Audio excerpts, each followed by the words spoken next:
Tribalisme te toboyemba kama tribalisme ozala mokongo muswahili mungala toya tosangana po atotombola ekolo na biso.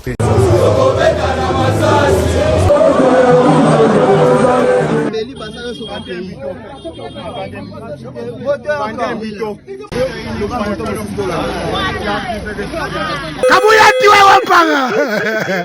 Kabuyati wewe wapanga.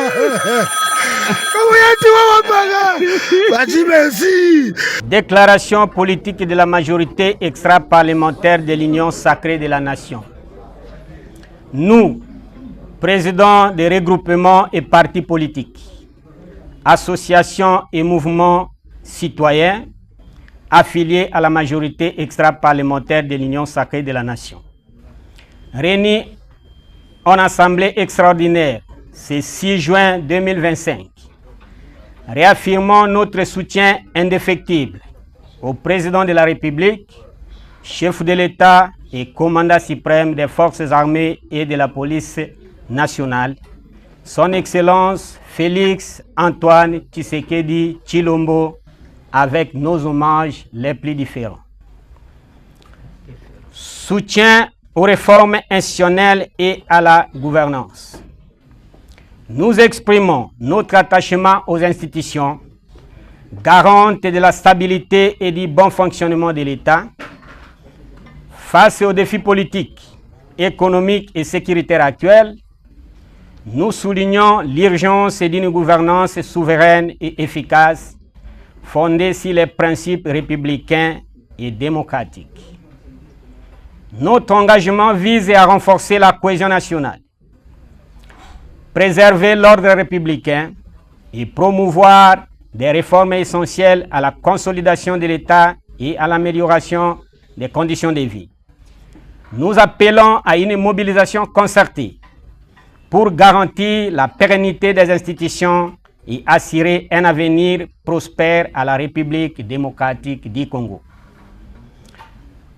La majorité extra-parlementaire de l'Union sacrée de la Nation salue la restructuration du Présidium de l'Union sacrée initiée par son Excellence Félix Antoine Tshisekedi Tshilombo, haute autorité politique de l'Union sacrée de la Nation. Cette réforme, essentielle pour renforcer l'unité et la cohésion institutionnelle, reste entravée par l'absence d'action concrète et de moyens adéquats, laissant les pays vulnérables face aux crises sécuritaires, économiques et institutionnelles. Conscient des défis urgents, la majorité extra-parlementaire de l'Union sacrée de la Nation exhorte le président de la République, chef de l'État, à fournir aux membres du Présidium les ressources nécessaires à l'exercice de leurs fonctions. Ce soutien est indispensable pour une gouvernance efficace, une meilleure coordination entre les institutions nationales et les provinces et une réponse adaptée aux attentes des citoyens. La majorité extra-parlementaire de l'Union sacrée de la Nation appelle à un engagement ferme pour faire du Présidium un véritable moteur de transformation, consolidant l'État, renforçant les principes républicains et assurant une stabilité politique durable. 2. Engagement pour la sécurité et la souveraineté nationale. La majorité extra-parlementaire de l'Union sacrée de la Nation soutient fermement la stratégie gouvernementale de sécurisation du territoire, indispensable à la défense de l'intégrité nationale face aux agressions persistantes, en particulier du Rwanda.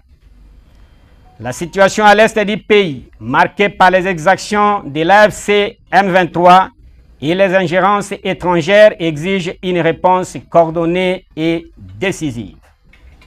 Dans cette optique, la majorité extra-parlementaire de l'Union sacrée de la Nation soutient l'initiative de la modération par les États-Unis d'Amérique de l'accord de paix entre le Rwanda et la RDC.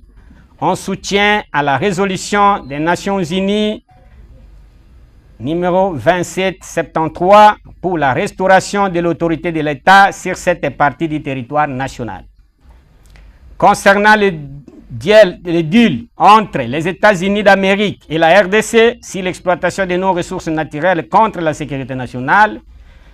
La MEP recommande que l'extraction et la transformation des minerais stratégiques se fassent en RDC afin de stimuler l'emploi et garantir que ces ressources bénéficient avant tout aux Congolais. Ce deal doit respecter strictement les codes miniers congolais et toutes les lois de la République. La majorité extra-parlementaire de l'Union sacrée appelle à une mise en œuvre transparente avec ses mécanismes de contrôle clairs et une répartition équitable des bénéfices, assurant ainsi une gouvernance souveraine et durable. 3. Renforcement diplomatique et accélération des projets stratégiques. La majorité extra-parlementaire de l'Union sacrée de la nation salue la double victoire diplomatique de la République démocratique du Congo, marquée par son accession à la vice-présidente de la 80e Assemblée générale de l'ONU et son entrée en tant que membre non permanent du Conseil de sécurité. Ces succès renforcent le positionnement international du pays, lui offrent une tribune stratégique pour défendre ses intérêts souverains tout en consolidant son leadership régional et global. Dans cette dynamique, la MEP félicite le gouvernement pour la validation par le conseil d'administration de la Banque mondiale du financement de 4 projets économiques majeurs à la hauteur de 1,49 milliard de dollars américains. Ces investissements visent la résilience climatique, la gouvernance, les infrastructures de transport et le développement énergétique, représentant une avancée cruciale pour la croissance et la stabilité du pays. La MEP encourage le gouvernement à renforcer la mise en œuvre des initiatives suivantes essentielles à la transformation économique et sociale du pays. Entre autres, il y a le corridor de Robito, développement logistique pour l'intégration industrielle et l'optimisation des exportations minières.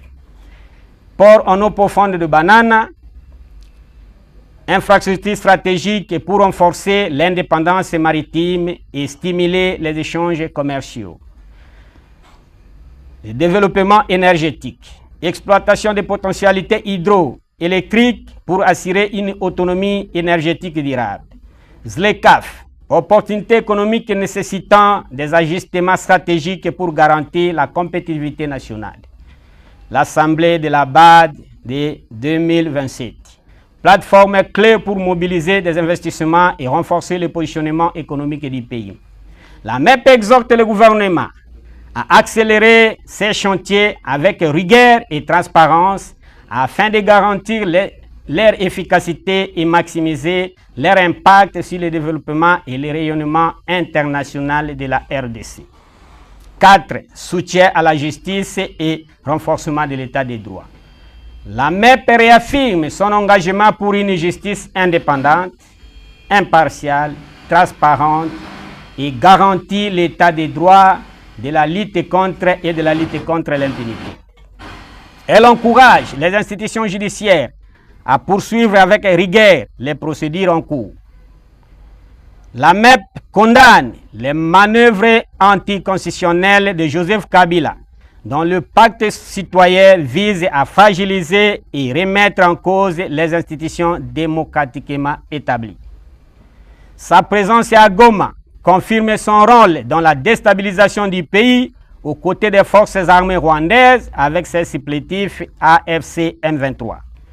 Toute prise de pouvoir hors du cadre républicain menace l'état de droit et la souveraineté nationale. En conséquence, la MEP demande à la justice de conduire avec exemplarité et fermeté les investigations pour l'ouverture d'un dossier judiciaire à sa charge pour haute trahison, crimes de guerre, crimes contre l'humanité et détention irrégulière de la nationalité congolaise. En outre, elle appelle le peuple à rester vigilant et mobilisé pour défendre la démocratie et la stabilité du pays. 5. Consolidation des avancées sociales et économiques. La MEP salue les réformes entreprises par le gouvernement pour moderniser les services publics et renforcer la protection sociale, notamment la mise en circulation du passeport et permis de conduire biométrique et l'amélioration de la couverture médicale des forces armées. Toutefois, l'absence de la carte d'identité nationale demeure une anomalie administrative qui entrave l'accès aux services publics et la fiabilité des registres électoraux. La MEP recommande au gouvernement d'accélérer sa mise en œuvre, essentielle pour la sécurisation des processus administratifs et électoraux. En ce qui concerne la prise en charge des forces armées, la dotation en équipement des FARDC et de la police nationale congolaise marque un progrès significatif. La MEP encourage sa pérennisation et son élargissement afin de garantir un soutien durable aux militaires et à leurs familles. De ces faits, la MEP appelle à une mise en œuvre rigoureuse et transparente de ces réformes pour qu'elles contribuent efficacement à l'amélioration des conditions de vie des citoyens et au renforcement des institutions. Elle réitère son soutien à une gouvernance basée sur la transparence, la justice et renforcement des structures républicaines, affirmant son engagement pour une RDC forte, souveraine et prospère. 6. Défense des institutions démocratiques et rejet des tentatives de déstabilisation. La MEP salue le patriotisme de Martin Fayoulou qui, au-delà des divergences partisanes, privilégie la cohésion nationale pour la mise en place d'un camp de la patrie, la MEP fait sienne ces sursauts patriotiques tels que prônés il y a 6 mois par son coordonnateur national, son Excellence Dr Sylvain Mutombo Kabinga. 7. Appel à la formation des gouvernements d'union nationale. La MEP propose au président de la République, chef de l'État, d'accélérer la mise en place d'un gouvernement d'union nationale composé de technocrates politiques et compétents, patriotes engagés, loyaux et expérimentés, capables de mettre en œuvre des réformes audacieuses pour répondre aux défis sécuritaires, économiques, sociaux du pays. Ce gouvernement devra garantir la souveraineté nationale. On accélérera la réforme et les capacités des forces armées et on adopta une diplomatie proactive pour libérer les territoires occupés. Assurer la prise en charge et l'encadrement des Wazalendo. Renforcer l'économie en mettant en place des politiques structurelles adaptées favorisant la croissance, l'emploi, l'amélioration des conditions de vie des citoyens. Accélérer les réformes institutionnelles en modernisant l'administration publique et en garantissant une gestion transparente des ressources nationales. Consolider la cohésion nationale en veillant à une gouvernance inclusive qui valorise toutes les sensibilités politiques et sociales du pays. La MEP réaffirme son engagement en faveur d'une RDC forte, souveraine et prospère, et appelle à une action résolue et stratégique pour restaurer la confiance et assurer un avenir stable aux Congolais. Je vous remercie.